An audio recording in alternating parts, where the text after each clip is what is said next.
একটা উত্তপ্ত সন্ধ্যা। দিল্লির সাউথ ব্লকের কনফারেন্স রুমে আলোচনার ঝড় বইছে। সামরিক বিশ্লেষকরা মুখোমুখি বসে, টেবিলে বিশাল মানচিত্র বিছানো। আলোচনার বিষয়, যদি বাংলাদেশের সঙ্গে যুদ্ধে জড়াতে হয় তাহলে কি হবে। কেউ একজন গম্ভীর স্বরে বলল, আমরা তো বৃহৎ শক্তি, বাংলাদেশ আমাদের সামনে দাঁড়াতে পারবে। একজন অভিজ্ঞ জেনারেল চুপচাপ বসেছিলেন। তিনি ধীরে ধীরে সামান্য ঝুঁকলেন, ঠান্ডা গলায় বললেন, এটা যদি তোমরা সত্যি ভাবো তাহলে ভয়ঙ্কর ভুল করবে। কারণ যুদ্ধ হলে বাংলাদেশ ভুগবে ঠিকই, কিন্তু ভারত টুকরো টুকরো হয়ে যাবে। রুমের ভেতরে মুহূর্তেই নীরবতা নেমে এলো। বাংলাদেশ এমন এক দেশ যেখানে যুদ্ধ করা শুধু কঠিন নয়, প্রায় অসম্ভব। চারপাশে নদী, খাল, বিল আর নিচু জমির কারণে ভারী সামরিক যান চলাচলের সুযোগ কম। ট্যাঙ্ক বা বড় অস্ত্র বাংলাদেশে প্রবেশ করানো গেলে তা সহজেই আটকে পড়বে কাদার ফাঁদে। ইতিহাস ঘাটলেও দেখা যায় বহিরাগত শক্তিগুলো এখানে এসে বারবার সমস্যায় পড়েছে। মুঘল আমলেও বাংলার নবাবরা প্রায় স্বাধীনভাবেই শাসন করতেন। ব্রিটিশরা এত বছর ভারত শাসন করলেও বাংলার গ্রাম অঞ্চলে প্রবেশ করাটা তাদের জন্য কঠিন ছিল। 1971 সালের যুদ্ধেও এটাই দেখা গেছে। গেরিলা পদ্ধতিতে যুদ্ধ করে বাংলাদেশিরা পাকিস্তানের মতো সুসজ্জিত সেনাবাহিনীকে হারিয়ে দিয়েছিল। এই ভূখণ্ডে দীর্ঘমেয়াদী সামরিক অভিযান চালানো যে কোনো দেশের জন্য দুঃস্বপ্নের মতো। বিশ্ব অর্থনীতির সমীক্ষাগুলো বলছে, যদি সঠিক পথে এগোয় তাহলে 2050 সালের মধ্যে ভারত চীনের পর দ্বিতীয় বৃহত্তম অর্থনীতি হতে পারে। কিন্তু কোনো ধরনের যুদ্ধে জড়িয়ে পড়লে এই স্বপ্ন শেষ হয়ে যাবে। যুদ্ধের খরচ ব্যাপক, যা ভারতের অর্থনীতির ওপর বিশাল চাপ সৃষ্টি করবে। বিদেশি বিনিয়োগ কমবে, বাজারে মন্দা নেমে আসবে। যুদ্ধের ধাক্কায় দেশটির রাজনীতিতেও অস্থিরতা বাড়বে।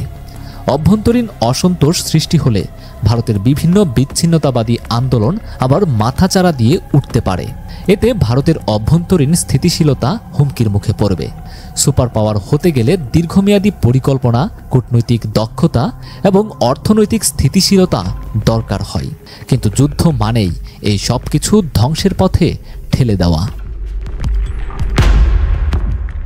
চীন দীর্ঘদিন ধরে বাংলাদেশের ঘনিষ্ঠ মিত্র। সামরিক, অর্থনৈতিক ও কূটনৈতিক দিক থেকে চীন বাংলাদেশের পাশে রয়েছে। ভারতের সঙ্গে বাংলাদেশের যুদ্ধ বাঁধলে চীন সরাসরি যুদ্ধ ঘোষণা না করলেও সীমান্তে বিশাল সামরিক চাপ সৃষ্টি করতে পারে। এতে ভারতকে একসঙ্গে দুই ফ্রন্টে যুদ্ধ করতে হবে, একদিকে বাংলাদেশ, অন্যদিকে চীন। ইতিহাস বলে, দুই ফ্রন্টে যুদ্ধ চালানো কোনো দেশের পক্ষেই সহজ নয়।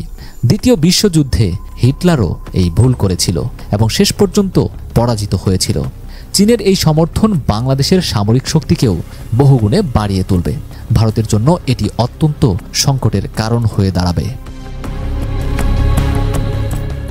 ভারতের উত্তর পূর্বাঞ্চলের 7টি রাজ্য, যা 7 সিস্টার নামে পরিচিত, সামরিক দিক থেকে ভারতের জন্য সবচেয়ে দুর্বল অঞ্চল। এই রাজ্যগুলো ভারতের মূল ভূখণ্ডের সঙ্গে সংযুক্ত মাত্র 40 কিলোমিটার চওড়া একটি সরু পথ দিয়ে, যা চিকেন নেক নামে পরিচিত। বাংলাদেশের সঙ্গে যুদ্ধ বাঁধলে চীন সহজেই এই অঞ্চল দখল করে ভারতকে দুই টুকরো করে দিতে পারে। এটাই ভারতের সবচেয়ে বড় দুর্বলতা। চীন দীর্ঘদিন ধরে অরুণাচল প্রদেশের একটা বড় অংশ নিজের দাবি করে আসছে। যুদ্ধ বাঁধলে তারা সেই অঞ্চল দখল করতে চাইবে। ভারতের সামরিক বিশ্লেষকরাও স্বীকার করেন, এই অঞ্চলকে রক্ষা করা তাদের জন্য কঠিন হবে। সুতরাং বাংলাদেশের সঙ্গে যুদ্ধে জড়ানো মানে ভারত নিজের অস্তিত্বকেই হুমকির মুখে ফেলা। বিশ্ব রাজনীতিতে ভারত ও যুক্তরাষ্ট্রের সম্পর্ক সবসময় সুবিধাবাদী।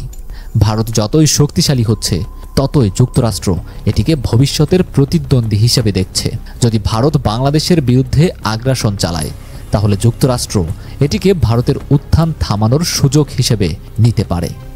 যুক্তরাষ্ট্রের গোয়েন্দা সংস্থা সিএআই ভারতের অভ্যন্তরীণ বিদ্রোহী গোষ্ঠীগুলোকে উস্কে দিতে পারে। কাশ্মীরে পাকিস্তানের হস্তক্ষেপের পথ আরও উন্মুক্ত হবে। আন্তর্জাতিক নিষেধাজ্ঞা এবং পশ্চিমাদের চাপের কারণে ভারতের অর্থনীতিতে বিশাল ধাক্কা লাগবে। ফলে যুদ্ধের ফলে যে আন্তর্জাতিক জোট ভারতের বিপক্ষে চলে যাবে সেটাই ভারতকে আরও বড় সংকটে ফেলবে। সামরিক শক্তির দিক থেকে ভারত শক্তিশালী হতে পারে, কিন্তু যুদ্ধ কখনোই শুধু অস্ত্রের শক্তিতে জেতা যায় না। আমেরিকা ভিয়েতনাম দখল করতে পারেনি, রাশিয়া আফগানিস্তানে টিকতে পারেনি, কারণ যুদ্ধের আসল শক্তি হলো ভূমির মালিকানা ও প্রতিরোধের মনোবল। বাংলাদেশের মানুষ 1971 সালে যেমন প্রতিরোধ করেছিল, তেমনি প্রতিরোধ গড়ে তুলবে। ভারতের বিরুদ্ধে যুদ্ধ বাঁধলে যুক্তরাষ্ট্র, চীন, পাকিস্তান সক্রিয় হয়ে যাবে। আন্তর্জাতিক গোয়েন্দা সংস্থাগুলো ভারতের বিরুদ্ধে কাজ শুরু করবে।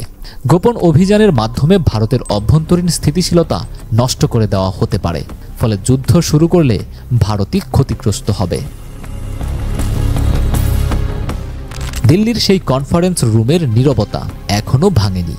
সামরিক বিশ্লেষকেরা মুখে চাওয়াচাওয়ি করছে। ভারতের গণমাধ্যম যতই শক্তিশালী হয়ে ওঠার গল্প বলুক, বাস্তবতা একেবারে আলাদা। বাংলাদেশ ছোট হলেও তা ছিন্ন ভিন্ন করা সহজ নয়, বরং যুদ্ধ হলে ভারতই ভেঙে পড়তে পারে।